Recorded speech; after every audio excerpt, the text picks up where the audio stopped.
Yenna Chiren House, North Charleston, South Carolina, getting ready to establish the garden bed. Y'all can put it to the side right now before we get the round right. Just put it right, bring it up some. My way, bring it closer to me. Right, just drop it right there. We gonna get the ground ready first. The ladies already established the garden bed. They assembled the base of it, and we've already got our garden spot located where we're gonna get where I'm tilling right now. And then after I till, we're gonna get the hoe and the hand rakes and start clearing out some of these weeds and debris. Establish the garden bed. So Elder Carly Town and the Yenna Chiren House will have their herb bed established for the upcoming growing season. We out here got community people, community patrons assisting. Got children out here assisting. It's a family event for the Gullah Geechee Nation. So if anybody out here you want to come support or help, we out here at the Yenna Chiren House in North Charleston, South Carolina.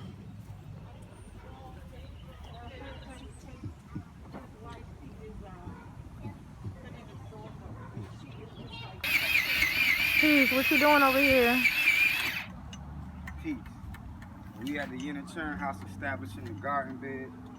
And right now what I'm doing is tilling the area that we decided that we're going to establish the bed in. The reason why we decided to put the area, the garden bed right here is because this area gets the best sunlight.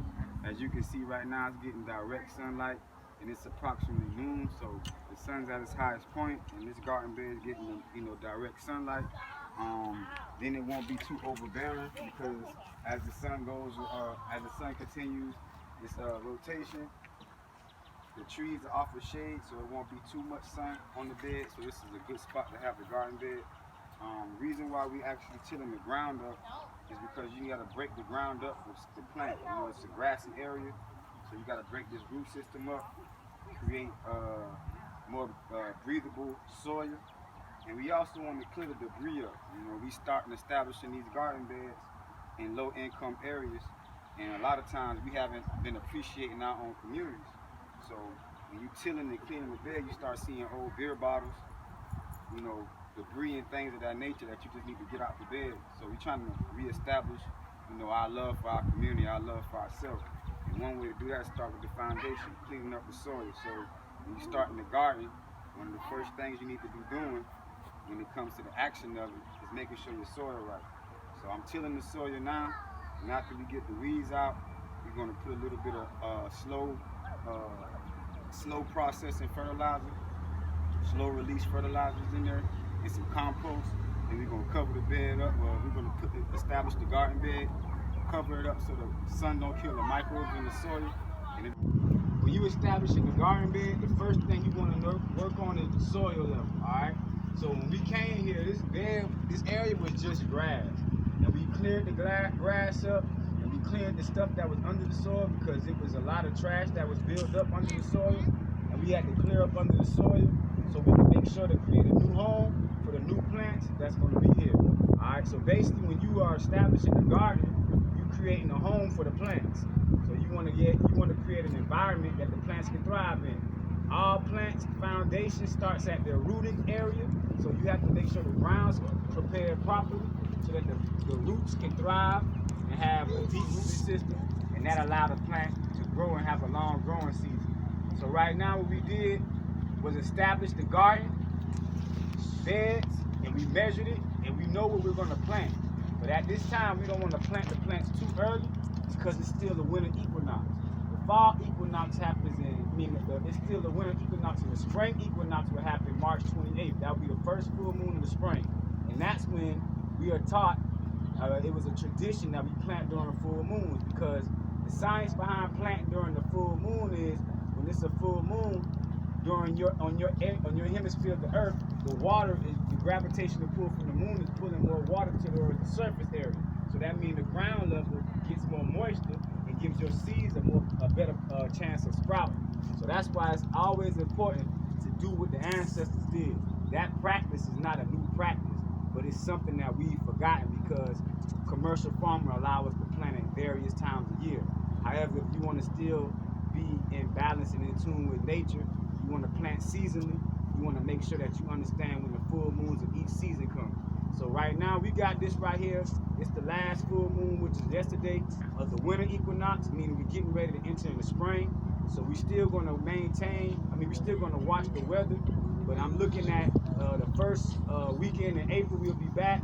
We're going to add more soil to level it off.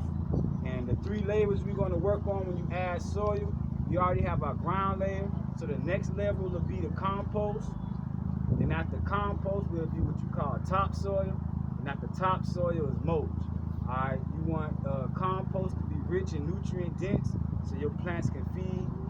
You want the topsoil to be loose so you can have your root system able to shoot roots down without any interruption, create a deep rooting system. And you want the mulch levels on the top to keep weeds at bay as well as retain moisture. Now I know that we planting in the raised beds and you may not think weeds may be an issue, but because wind and certain things pollinate through wind, you may find dandelions in your bed, you may find other type of weeds in your bed based off it being pollinated through the wind or sent through your bed through the wind. So you really have to monitor the weeds, but a way to keep weeds controlled would be the mulch layer. So the next time you come, you're going to see us add 3 more layers of soil. First layer compost, the next layer will be called topsoil, and the top layer, which is the mulch, which is the protective layer. And it retains moisture, keeps the bed weed free, and it allows the plants, it also regulates the temperature at the bottom level for the plants as well, acts as insulation for the plants as well.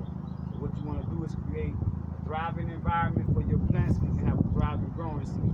So we planting in the spring, and hopefully, if everything works out well, which I'm pretty sure it will, we will have herbs all the way up into the next winter. All right, and some of them may last even beyond the winter because we're in zone 8, and in zone 8 we have a longer growing season than other people up north. All right, so which means our weather will permit us to do a little bit more. Herbs such as rosemary may be grown throughout the year, where they may be annuals in places like New York or Pennsylvania. You may be able to keep them as perennials down here because they're more frost tolerant. All right. With that said, I just hope everybody understands the way to establish a garden bed. But again, this is the process. This is the first part of the process. It's a strenuous process throughout the growing season because your plants are living things and they're gonna give you what you give it back. So the energy you give it, it's gonna reciprocate back to you. So if you neglect it, you're gonna be surprised if you get a wild looking bed. Take care of it, manicure it, you should be expecting a good yield, a good harvest. All right. That said, is there any questions? Well, I hope everybody has learned how to establish a garden bed, and you can continue to follow us on Facebook as we continue our journey to establish this garden bed, the Yenna Chiren House, as well as educate, empower, and improve low-income areas of South Carolina, gardening and agricultural education.